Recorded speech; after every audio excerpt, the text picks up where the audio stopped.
right, beautiful people, here we go. This is a flip lesson on subject-verb agreement. This is Mrs. M, and subject-verb agreement. There are a couple of rules that you need to know before you can tackle the quiz that I will send you shortly. We are looking at subjects and verbs and sentences that agree in number. So we're looking at the number in the subject versus the number in the verb. So, a couple rules. Number one, a singular subject takes a singular verb. All right, that's easy. Singular meaning one. Subject takes a singular verb. So if you have a singular subject, it has to have a singular verb. Let's give some examples of singular subjects. So we've got dog, we have cat, we have cow, and we have spoon. All right? Those are subjects. Those are all one. One dog, one cat, one cow, one spoon. All right? The singular. So then we have to put the verb with it. So what did the dog do? Well, the dog meows. All right? The dog, you can't say the dog meow. You have to say the dog meows. In my house, that's what happens. So then you have cat. The cat barks. The cow neighs. And the spoon dances. Or maybe the spoon ran away with the dish. I don't know. I can't remember. Okay. Notice what happens when you have a singular subject, dog, cat, cow, spoon, and then you have a singular verb, meows, barks, neighs, dances. You look at that. You added an S on the end of those. So singular verbs most of the time have an S on the end of them, whereas the singular subject does not, because that would then make it plural. So it's kind of opposite. The verb is opposite of the noun in this case. So dog meows, cat barks, cow neighs, spoon dances. So let's look at an example right below here. He donates to the church on a weekly basis. Donates is our verb. It's already underlined. Donates, who donates? He. He is our subject. He is singular. There's just one of them. And he donates. Notice that S again right there at the end. That's a singular verb. All right, that's the first rule. Second rule, a plural subject takes a plural verb. All right, plural meaning more than one plus. So here we have plural subject with a plural verb. So let's just use some examples real fast. So we have forks. Oh, horses.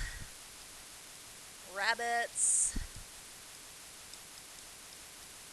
And teachers. How about that? All right, so forks, gallop. Horses, snuggle. Rabbits, bite. That might be true. And, it should have been teachers. Teachers bite. Now, teachers cry. All right, so forks gallop, horses snuggle, rabbits bite, teachers cry. Oh, look at there. Look at my subjects. They're the ones with the S's this time, right? Because we're making those plural. There are more than one. There's more than one fork, more than one horse, more than one rabbit, more than one teacher. And then those verbs, there's no S at the end, right? So, forks gallop. All right, so let's look at the next sentence as an example. The students prepare for the art exhibit. Prepare is our verb. It's already underlined, so I'm just going to put a big V over there. Who's doing the preparing? Students. All right, there's more than one student. That is a plural subject with a plural verb. All right, rule 3, or note 3 if you want to call it that. Intervening phrases do not affect the verb. Be careful of phrases together with, as well as, in addition to, or accompanied by. Singular subjects followed by these phrases take a singular verb. All right, well, that's good to know. All right, so we have a subject. So if I said the dog, and then I said as well as the cat, then I have to say, let's say eats the food. All right. Well, because this as well as this comes after the singular subject. This is my subject, singular, right? Singular subject. I'm just going to ignore that completely. So the dog eats the food. All right, so if you see a sentence that has as well as or in addition to, accompanied by, that's going to mean that you just ignore that part. That does not become part of the subject.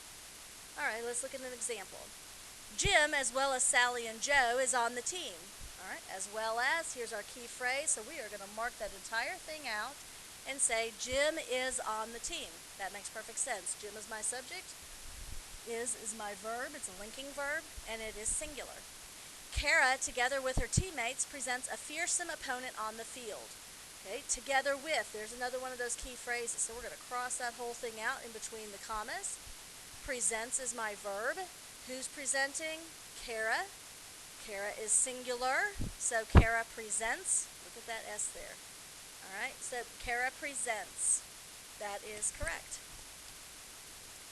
Number 4, rule number 4 or note number 4, however you want to call it. The following words are singular indefinite pronouns. They require a singular verb. So we have each, either, neither, one, no one, everyone, anyone, someone, everybody, anybody, somebody, nobody, anything, something, nothing. When you use these words, they're pronouns, and you use them as the subject of your sentence, they're going to be singular. So that just, they're indefinite, meaning you don't know really how many everyone is. So like, for instance, you don't know how many everyone is, but we're going to count it as one. All right? So let's look at an example. Each of these boys plans to apply for the scholarship. Okay, we know plans is our verb, one because it's underlined here, but two because it's the action. Plans. Now, who is doing the planning? Who's planning to apply for the scholarships? All right? A lot of us will say boys. Boys plans. Nope, that's not right. Boys are not doing the boys are not planning. Really, each is planning, okay? So of the boys, that is a prepositional phrase, and we're just going to ignore it here because this is our subject. Each plans. Each is singular, so it has to have a singular verb. Anything is possible when you put your mind to it. Okay, anything is one of those indefinite pronouns. It is singular and subject, and then this is my verb. Anything is. You can't say anything was anything are possible. Anything are possible? No. It has to be anything is possible. Number 5, rule number 5. Subjects joined by and, not only, but also, require a plural verb. So if you're going to put a subject, two subjects together, and you're going to combine them with and, like Travis and Carrie, this is my subject, both of them, they're together. We're going to the prom together. Okay, that's my verb. So you can't say Travis and Carrie was going to the prom. That doesn't make any sense. All right, they're two individuals and they're going together, so that is plural, and you have to have a plural verb. And then a truck and a convertible were in a ditch. What was in the ditch? Truck and a convertible. So this is a subject. This was in the ditch. This was in the ditch. So my verb has to be plural. Okay. And then the last one, I don't know what number I'm on now, 6 maybe? Might be 7, double check me. When the subjects are joined by or nor, the verb agrees with the subject closer to it. Okay, so let's think about that for a second. When you have or nor in the subject, the part of the subject that's closest to the verb, that's what has to agree with the verb. Okay, so let's look at a sentence here. Either Martha, okay, wait a second. Either is one of those words, it's one of those indefinite pronouns, but let's look at the rest of the sentence. Either Martha or her sisters are writing the script. Either Martha or her sisters are writing the script. Okay, so either we know is an indefinite pronoun, but we have the word or.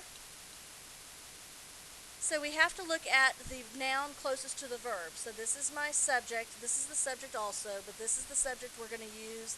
This is the subject that we have to agree with the verb. So sisters are. You can't say sisters is. Okay, then you have neither again. Neither the students nor the teacher is happy about, which apparently I can't type, the test results. So again, neither is one of those indefinite pronouns that we know is singular. So neither is acceptable. All right, if you said that, or either is fine. That's the way you would do that. But here you have stuff following the neither before you get to the verb. So the students nor the teacher.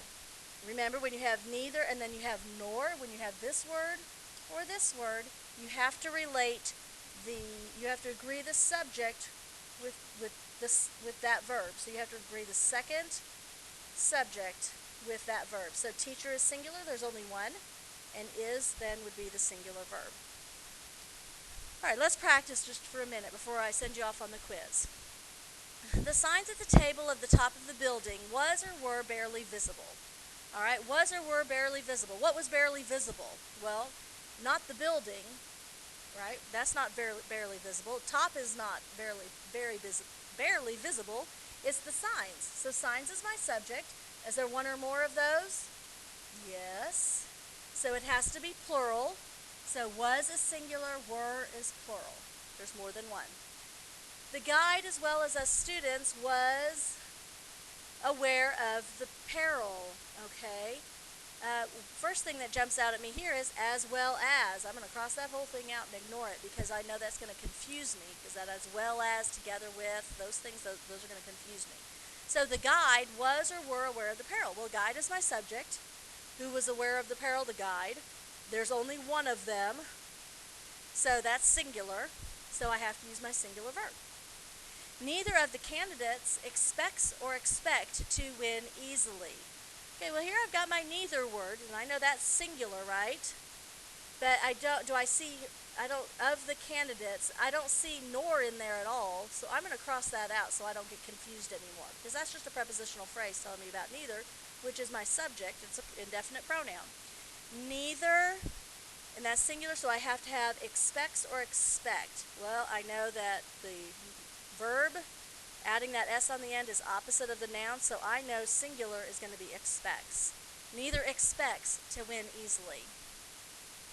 Interest in understanding, not memorizing, is or are what he stresses.